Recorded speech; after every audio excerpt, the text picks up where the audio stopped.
Stop being an emotional fool. Yes, you heard it right. Because if no one else has told you the truth, let me be the one today. Emotions are beautiful servants, but they are terrible masters. And the more you let them drive your life, the more you will crash into decisions you can't reverse, relationships you should have never entered, and moments you wish you could take back. You cry over people who never cried over you.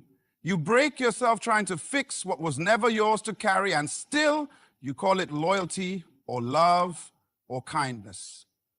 But sometimes it's not love, it's emotional slavery. You've handed your peace over like a gift to those who didn't earn it. And you wonder why you feel so drained, so empty, so unseen.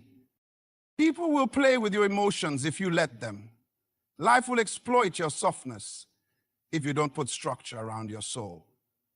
Being emotional isn't weakness, but being led only by emotion, that's dangerous.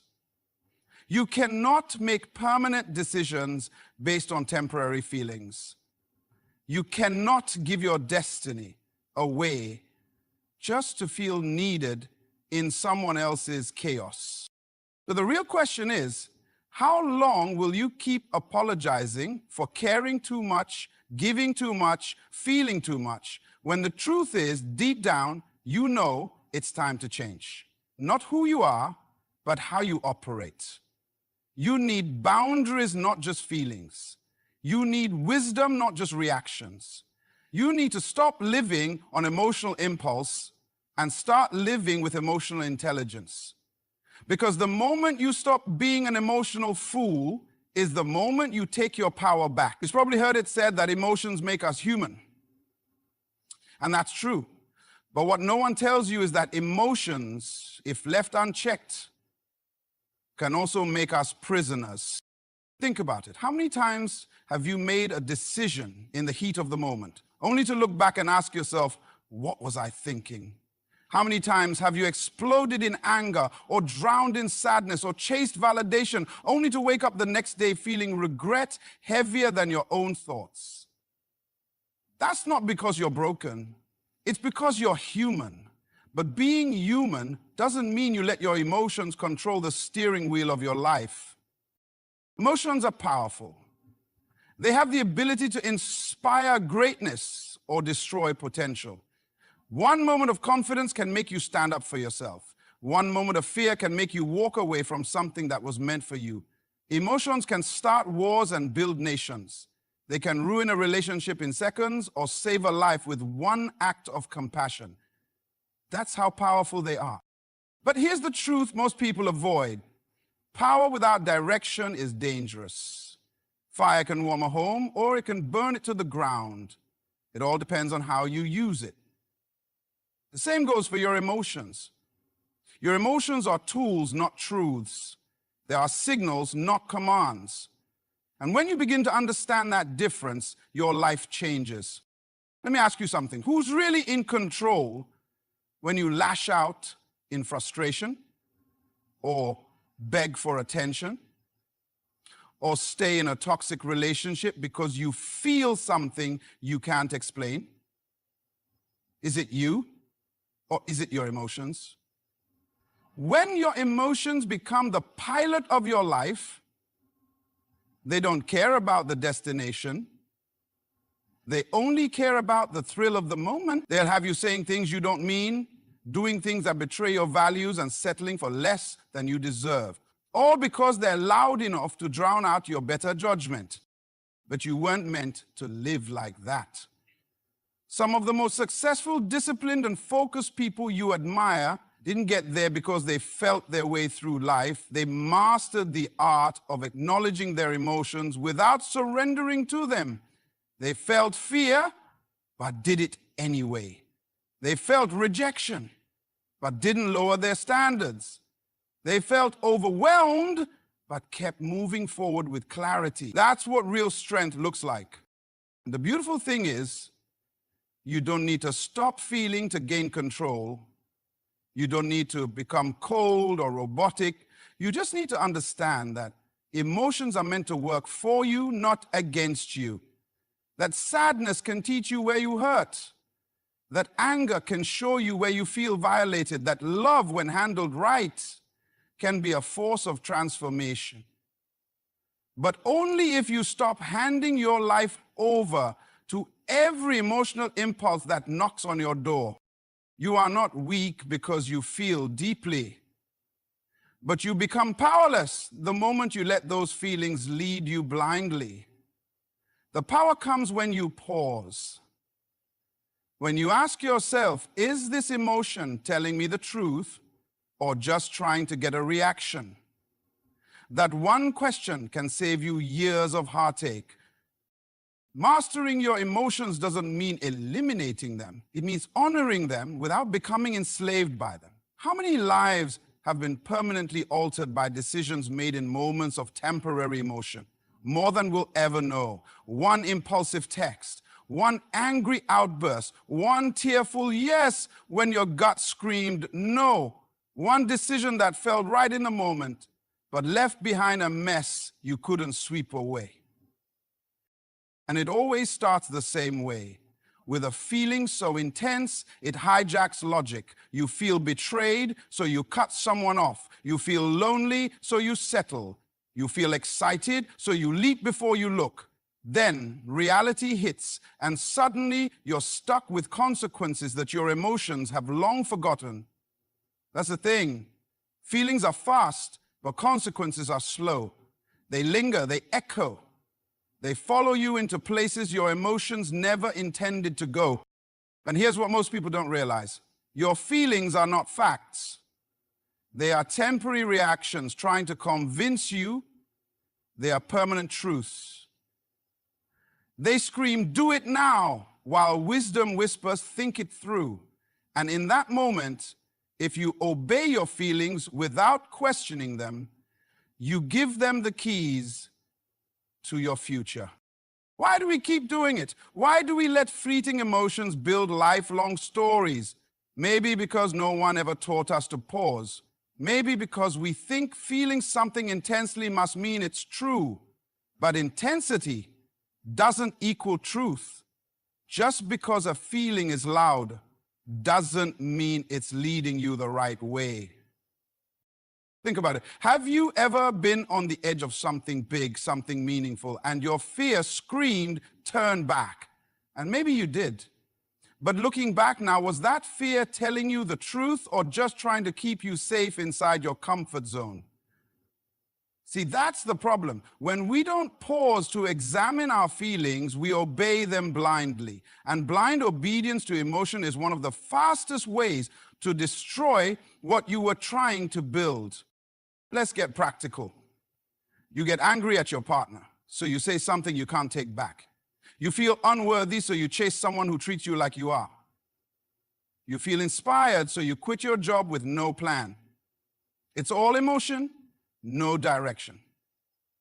And it feels right in the moment, but when the emotion fades, you're left with fallout, not freedom. The greatest discipline is not in action. It's in restraint.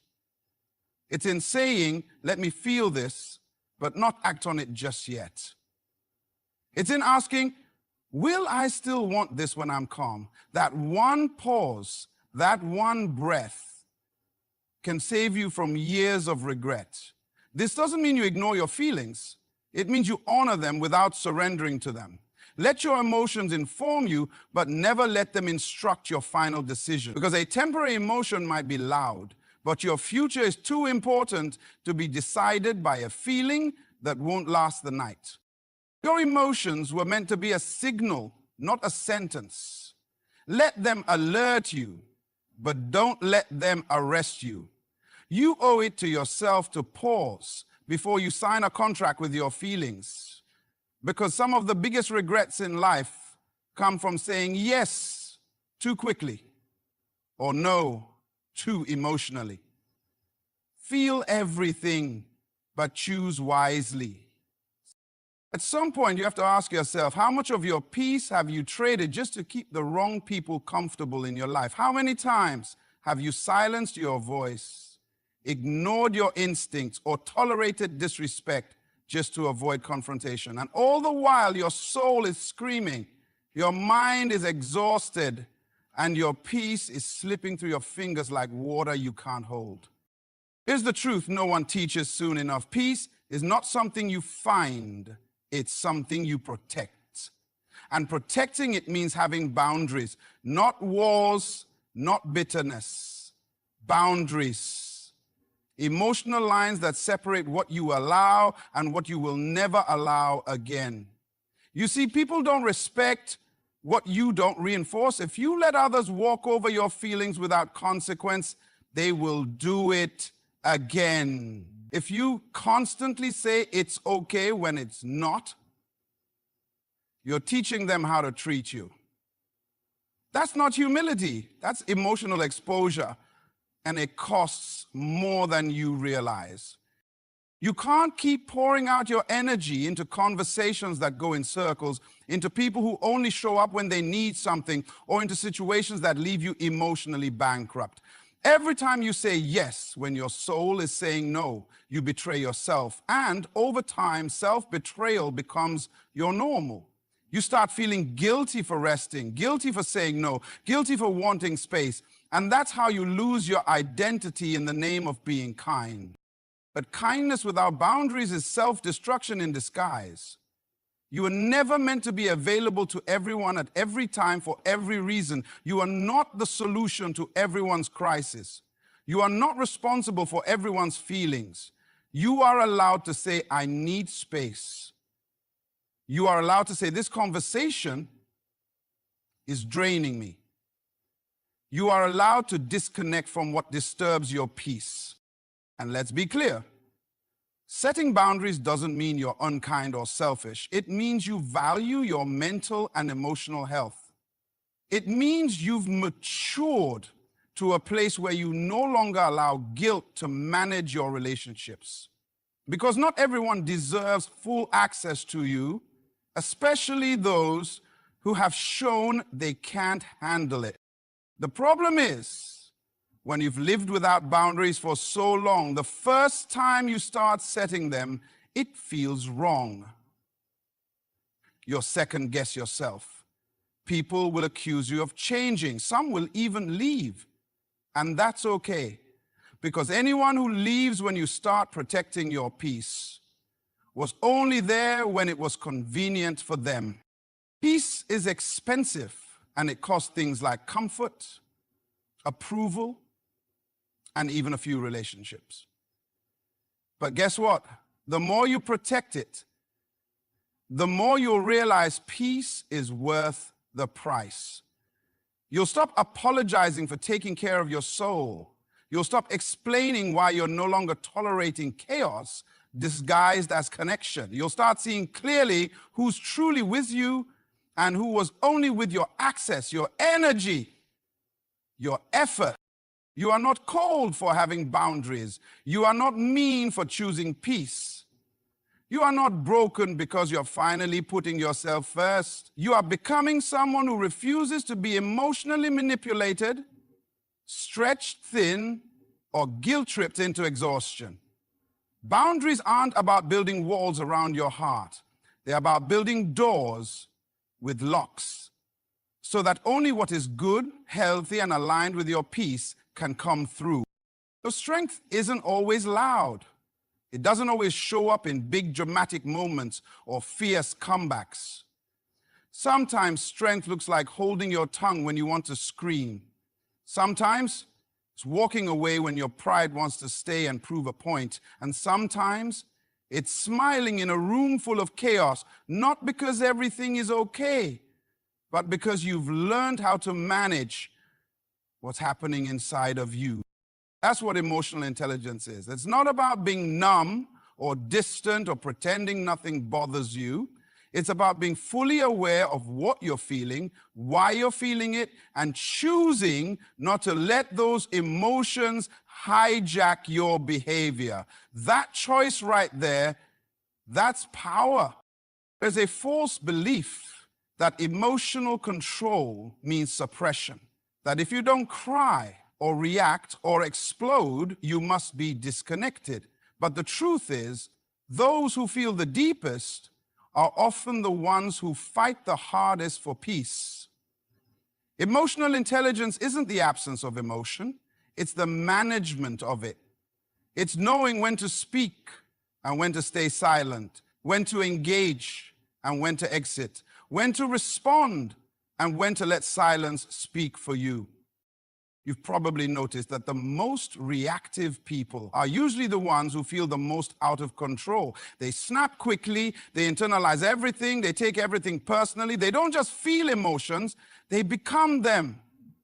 And because they haven't developed the maturity to process what they feel, they expect others to walk on eggshells around them. But when you grow emotionally, you stop needing everyone else to regulate your inner world. You become your own anchor. And that shift is life-changing. Imagine what your life would look like if you didn't let other people's behavior dictate your mood. If you could be around chaos without letting it enter you. If you could listen to criticism without letting it define you. That's the freedom emotional intelligence gives you. It doesn't make you cold, it makes you clear. Clear about what deserves your energy, clear about how to handle conflict, clear about how to preserve your peace without becoming passive or bitter. And here's something most people never learn. Every emotionally intelligent person was once overly emotional. Every person who walks with calm once lived in constant reaction. The difference? They stopped letting every feeling become a fire. They learned to pause. They started asking themselves better questions. Why am I reacting like this? What's the deeper wound behind this feeling?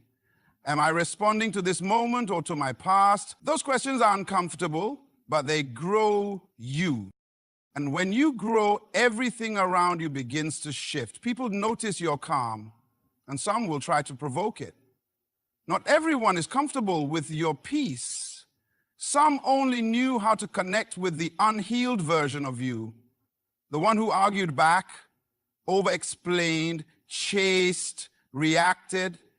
But now you respond differently, and not because you care less, but because you've learned to care wisely. So yes, feel everything. Let your emotions be honest. Let them rise, but then lead them. Tell your anger, you don't make the decisions here. Tell your fear, you don't get to choose my future. Tell your sadness, I hear you, but you won't stop me. That's not denial, that's discipline. That's emotional intelligence. That's the kind of strength no one can take from you. Taking control of your emotions is not just a choice. It's a shift in power. It's the moment you stop being a passenger in your own life and take the wheel. It's the quiet decision to no longer be tossed around by moods, people, or unpredictable moments. And for many, it's the first time they finally feel free. Because let's be honest, how much of your life have you lost to emotional spirals? How many days did you waste replaying conversations, overthinking someone's silence, trying to fix situations that only drained you? How many times have you known what needed to be done, but fear, guilt, or insecurity made the decision for you? That's what happens when your emotions are in control. You move, but not forward. You act, but not from clarity. You live, but not fully. Emotions are powerful, but without your leadership, they'll take you places you never meant to go. That's why emotional control isn't about denying what you feel. It's about mastering the part of you that wants to be ruled by the temporary, that part of you that panics when you're uncomfortable, that part of you that confuses attention with love, silence with rejection, conflict with abandonment. When you lead your emotions instead of letting them lead you, you stop reacting to life and start directing it. But this isn't easy. It takes self-awareness. And that's one of the hardest things to develop. because it demands honesty.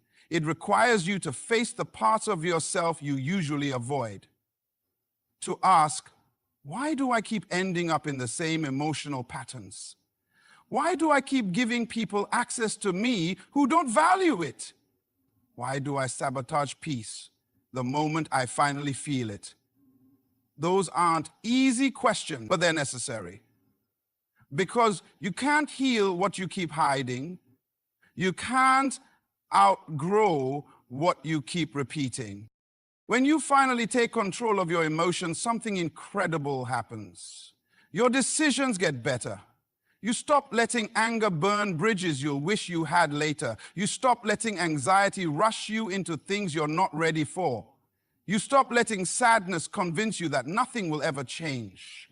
And slowly, you begin to see your life with clearer eyes. You start protecting your time, guarding your focus, choosing your battles, and walking away from what doesn't serve your growth.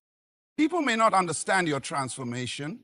They may call it distant or cold, but they didn't see the nights you couldn't sleep, the days you felt like you were drowning in your own thoughts, the times you pretended to be okay while falling apart inside.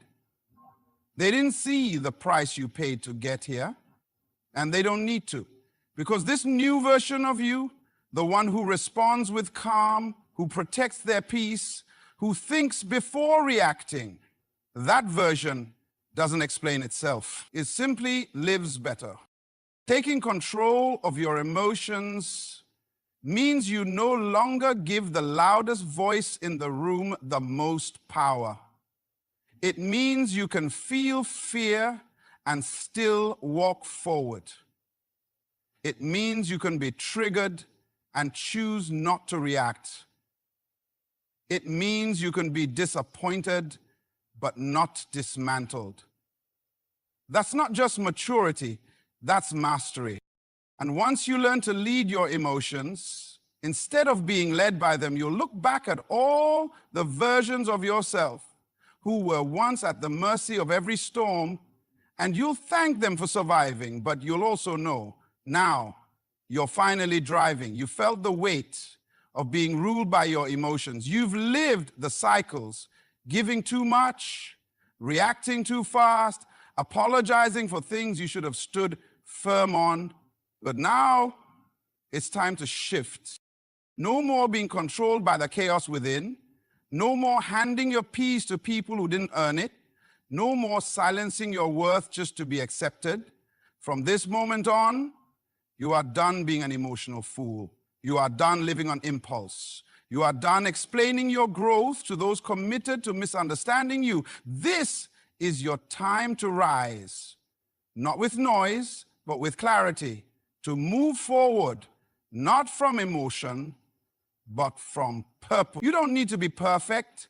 You just need to be in control, not of everything, but of yourself. Because when you master that, you become unstoppable. So pause before you speak. Think before you react. Guard what fuels your soul. Protect your peace like your future depends on it, because it does. You are not too emotional. You are powerful beyond words. When your emotions serve your vision, not sabotage it. Own that power. Live with intention. Lead your life like it was designed with purpose, because it was. Now go build the version of you that no storm can shake. Good luck, and thank you for listening.